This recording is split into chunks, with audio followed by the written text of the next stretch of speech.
What's going on, guys? Welcome back to another Game Time Discussions. I'm Emery Cuzzy. I'm sitting here with Cameron Selby, and we're going to be going over the AFC West. So this is always a good one for me because I am a Raiders fan, and then my mom is a Denver fan. So there's a little bit of family feud in the house. We consider ourselves the biggest rivals in the division for what it's worth. So yeah, it's always fun because we get to play twice a year. But I get to talk about my own division this time around, so that's cool. Yeah, we're about halfway through this series. If you guys have already kept up we've already gone through 4 divisions, and we're going to finish up right before right at the first week of March with our final 2 divisions next week. Please go watch those others. Leave comments, subscribe if you haven't already. Let's do some interaction and see where these teams are heading in 2025. Absolutely, yeah. If your favorite team, obviously we're going to talk about mine today, but if your favorite team has already been talked about, go in there and tell us if you think we did a good job or not. First team to talk about is going to be the Raiders. The Raiders, we went 4-13 last year, but I'll be honest, I thought we were better than that. Truly, at the end of the day, we didn't have the quarterback, but I liked a lot of things we did. I feel like we're at least a team that should trend up next year. I don't know if that's going to be a playoff possible thing, but maybe 7-10 would make me feel good about it, and then hopefully continue trending from there. We do have a lot of picks, though. Yeah, I mean, in recent years, this hasn't been a complete doormat, dysfunctional like we've seen the Giants and the Jets be, where they're just bottom of the division every single year. This was actually the first time since 2018 that they finished in 4th in the division. Most of the time, had a 10-7 season there back in 2021, but other than that, it's been between 6-10, 6-11, or 8-9. But a frisky one at that. They've always been one to kind of be a thorn in a lot of people's sides. Last year, it kind of went awry, and it mainly just had to do with the quarterback play. Both Gardner Minshew and Aiden O'Connell were, going in and out, replacing one another, whether it be due to injury or poor play. Seemed like Antonio Pierce, every time we wanted to do a puke stack with one of them, pulled the other. In the 4th quarter and just didn't let him finish. At the end of the day, it was total defense just being absolutely poor. But a lot of injuries along the way on both sides were the reason behind the regression. And also, don't forget, I feel like we played in a top 2 division in the NFL. So you had the 15-2 Kansas City Chiefs. We'll get to 11-6 for the Chargers, and Denver's 10-7. So your playoff teams. What are you gonna do? But at the same time, I hope we do better. Obviously, that's gonna be a thing. I don't remember. I think we went 0-6 in the division, and that always is just not fun. Yeah, we did go 0-6 in the division, so that's just another thing that is a little bit annoying because I don't like losing to our own teams that we play twice a year. But it is what it is. Yeah. Right, but I mean, you have the assets and the capital to turn it right around. Mm-hmm. One of the more interesting head coaching hires in Pete Carroll returning to the NFL as the head coach. I don't really know what to make of that, honestly. I love it. It's cool in the short term, but obviously, on the verge of, or cusp of possibly just completely, turning it over, restarting, rebuilding. We go with a coach that has had success. There's no denying that, but was out of the league. Whether it be by choice, but mutual parting of ways, if you so to speak, with Seattle, and then takes a year off, comes back to the Raiders. He brings back Chip Kelly to the NFL, which obviously we all know how that worked out when in his first tenure with Philly. But he went back to various college teams and he killed it. Most recently as the OC for the Ohio State Buckeyes, and then also new GM John Spytek is taking the reins as GM. No more Mike Mayock and all that comes with it. If you're not familiar with him, he was, very integral part of, the player personnel with Tampa as they rebuilt their roster to become, Super Bowl contenders and champions. Even if Tom Brady comes and it's cool what he does, like a lot of the gritty building and work of that had to do with, the scouting department and hitting on draft picks and stuff like that. So he was a big part. So that I think is an interesting enough hire in itself.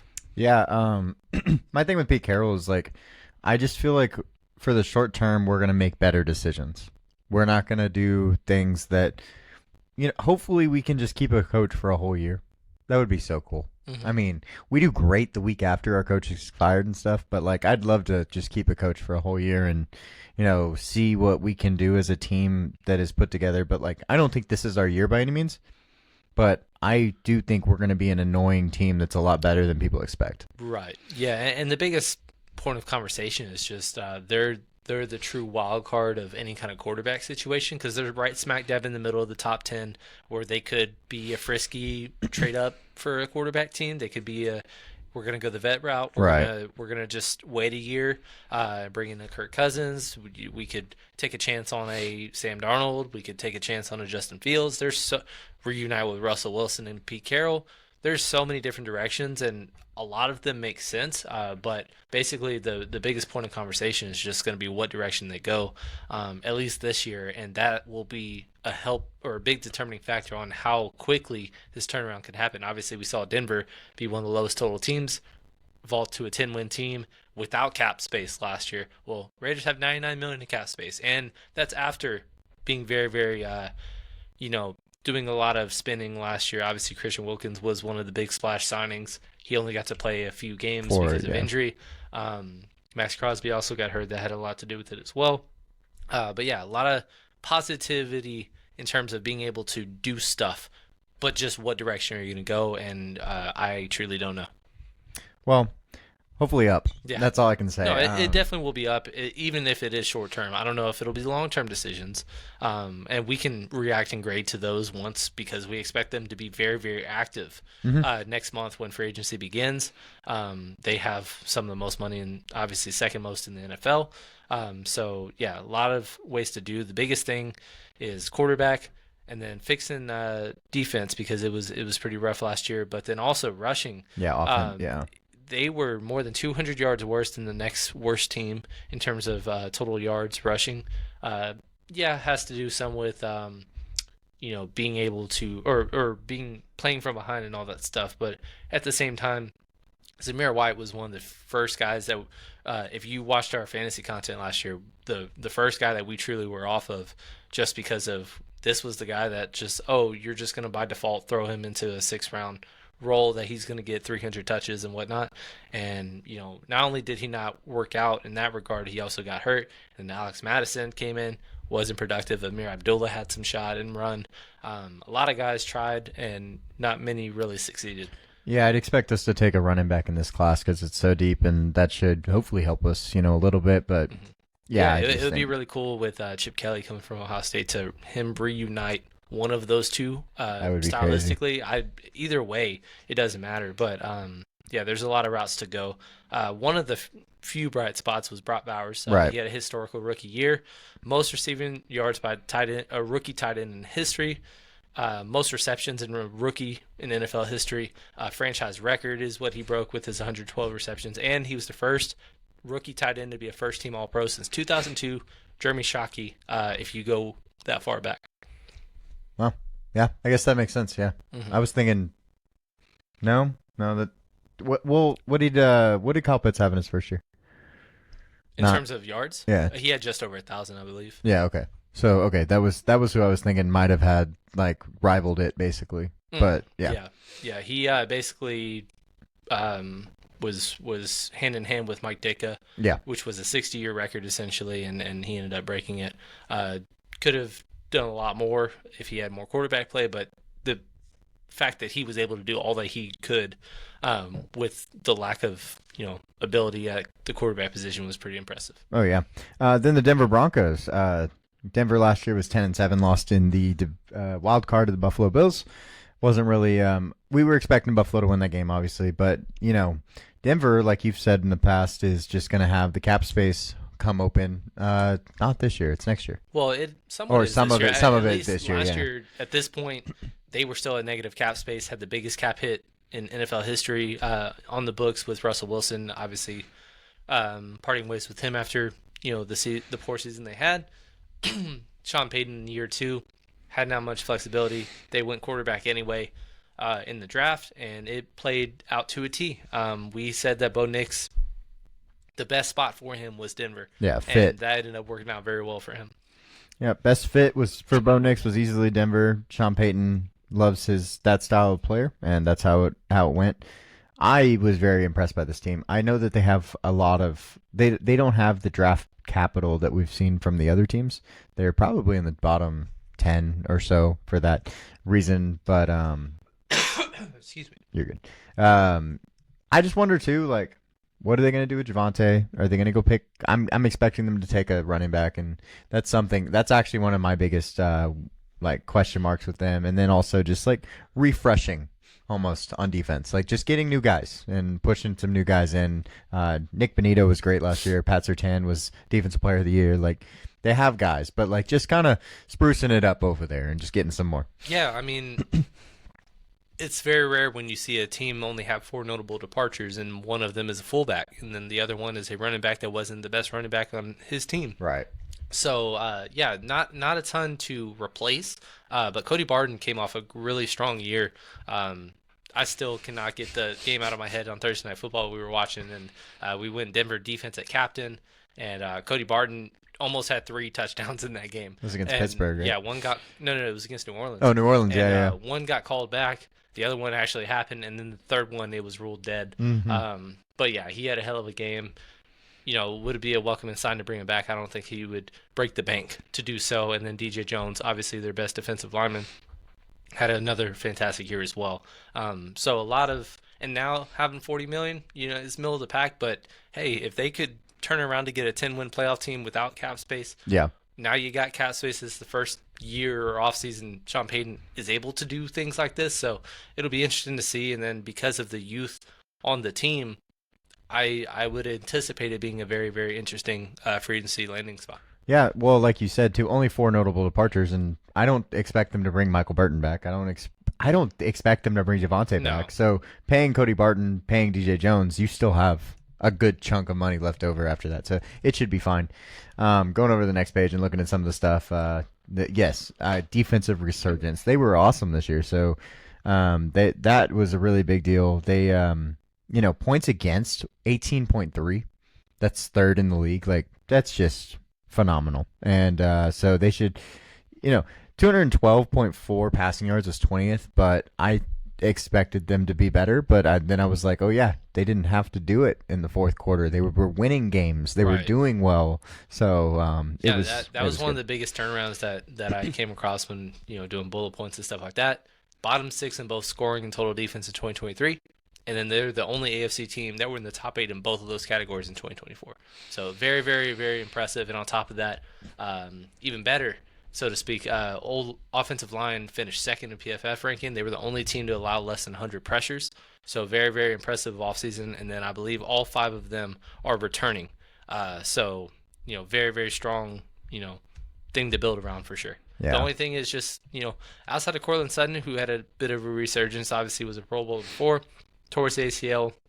Last 2023 was kind of a up and down season for him next to Jerry Jeudy, and then they let him go, Jerry Jeudy go rather, and Cortland Sutton took the reins and vaulted right back into being a very, very strong wide receiver 1.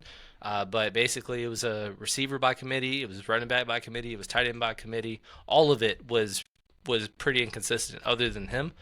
So I think one of the biggest talking points with this offseason is to improve in multiple areas. And I know a lot of people are projecting the tight end to go to them in round 1. I don't know if they'll even go that direction. But less than 200 yards by all 3 tight ends is just not good at all. Jaleel McLaughlin, 5'7" running back, being your goal line back is just not what you want to do.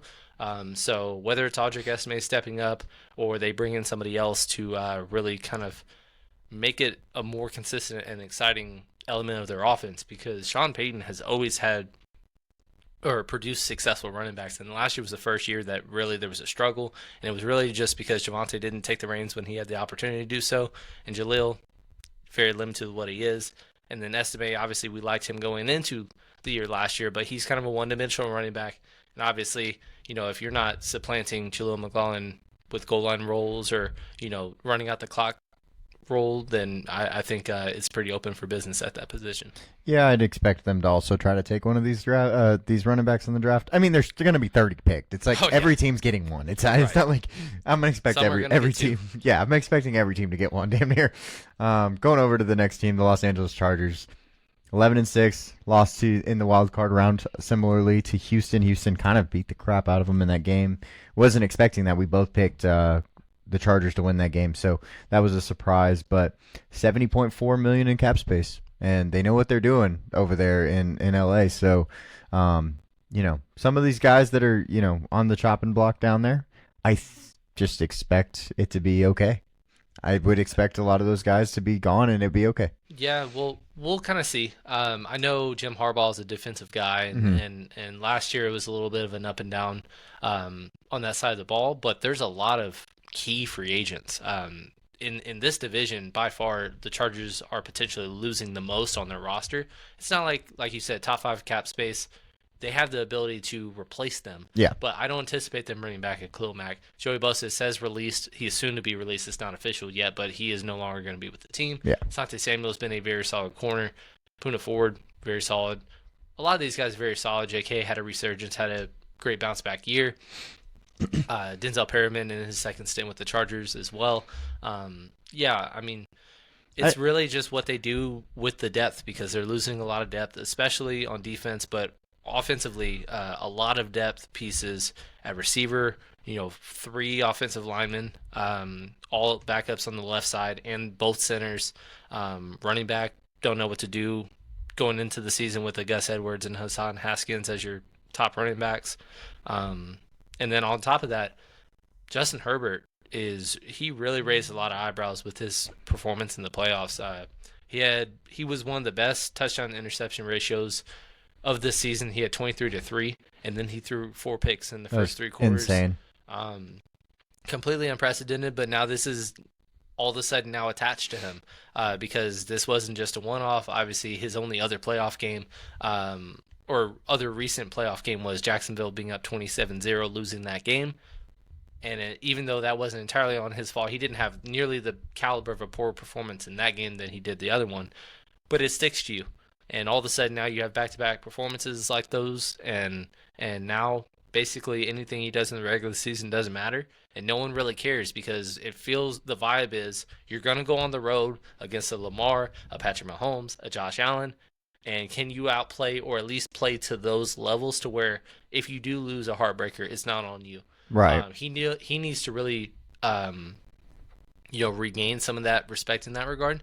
I hope he does, because I do like him a lot as a quarterback. But that's going to be a huge question all season long. Yeah, absolutely. Also, on the board up there in the free agent stuff, I think some of those guys that are going to be re-signed are just going to be really cheap too. Yeah, and that makes it really nice. Other than the first 3. Yeah, exactly. Asante's on his first contract, or second contract, right? Rather. Big extension at least. Khalil Mack, it already sounds like it's not possible that they're bringing him back. Joey Bosa obviously is going to be released, so they're not going to release him and then re-sign him.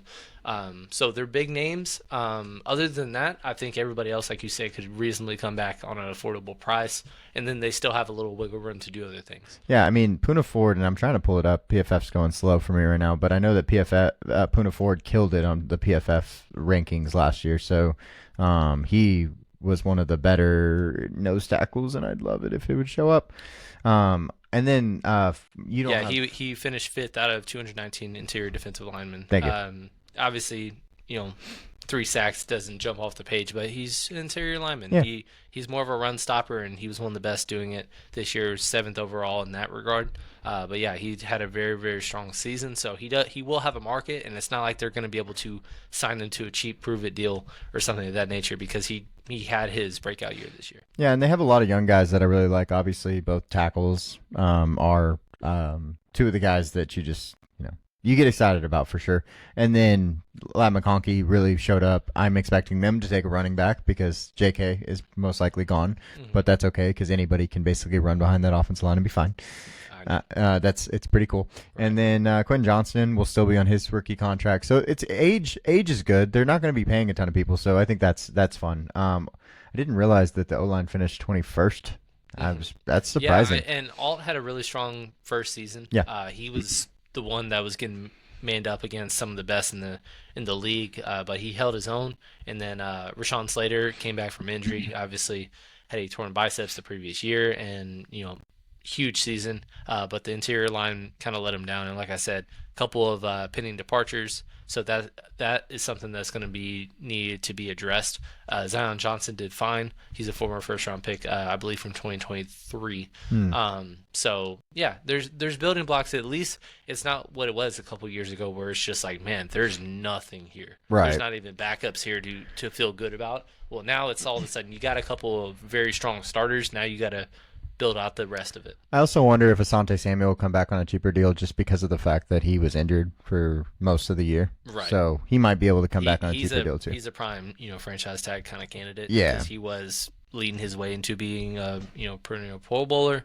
And then obviously, like you said, down here due to injury. But the previous seasons, over 70 PFF grade. 2 years in a row. Yeah, essentially. And, he's been a ball hawk or really strong at playing the ball at least. But yeah, we've always liked him as a corner, as a slot corner.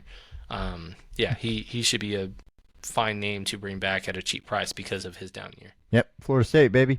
Adam did that Derwin James, Florida State back there. Yeah, but essentially it's just kind of one of those things that they're potentially going to lose more than most, and in a tough division, it's going to be interesting to see if they can continue moving forward instead of just kind of lateral moves. Yeah. Because we saw somebody like Cincinnati last year lose a lot of depth, and then they just made lateral moves or no moves at all, just saying that Joe Burrow is going to take us there, but leading the league in passing, a Triple Crown winner, and a sack leader on their team still couldn't get them into the postseason. So the Chargers, because of how strong the AFC is, right. Obviously I don't think you have to have 10 wins to get in, but you're going to have to beat these good teams. And, obviously after their terrible postseason performance, they're going to need to do some work to maintain where they are and not possibly take a step back or be leaped by teams even within their own division. Yeah, fair. Going over to the last team, the Kansas City Chiefs lost the Super Bowl to the Philadelphia Eagles in a very, very embarrassing fashion, honestly. Trey Smith is the main guy we have to talk about because he is going to he's going to be worth a pretty penny. So what they do with him, I don't expect him to come back. That would be my first reaction to it. But at the same time, they might be able to scrounge some money up. They've been able to push Patrick Mahomes' contract back every single year. They're going to continue to do it. So benefits of locking him up for 10 years. Yeah, and then re-signing or reconstructing the deal so that all the money hits at one time and it's fine. Yeah. So I mean, you can't let the Super Bowl performance just kind of disregard the fact that they still had a truly historical season. Oh yeah. Obviously 15-2, but 15-1 with all their starters. They tanked the last game because they already clinched the first seed, and then poor Super Bowl performance is what it is. They still were the only back-to-back champ to make it to the Super Bowl the third year in a row, and all their coordinators, Matt Nagy, Steve Spagnuolo, and Andy Reid's returning. The biggest thing to me is Mahomes. Obviously, he's built to just be different and be the guy to take over when it matters the most.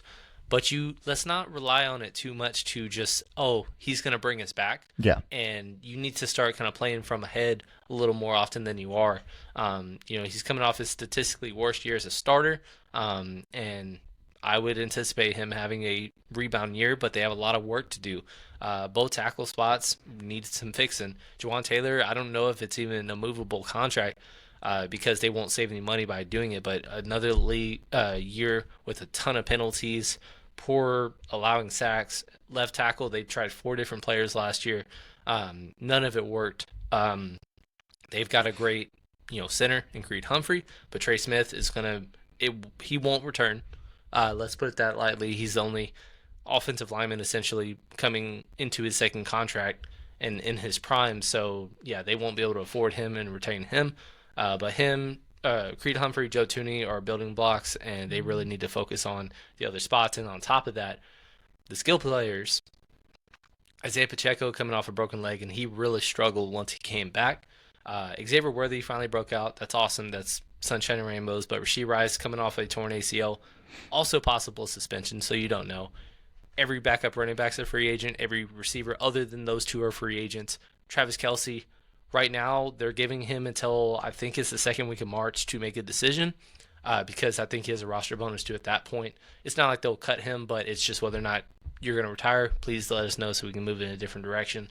But a little bit murky there. but he did take a huge step back. So even if he does return, you do need to add to this offense in a big way on both tackle spots, anything from the skill position. So there's going to be a lot of work they have to do offensively.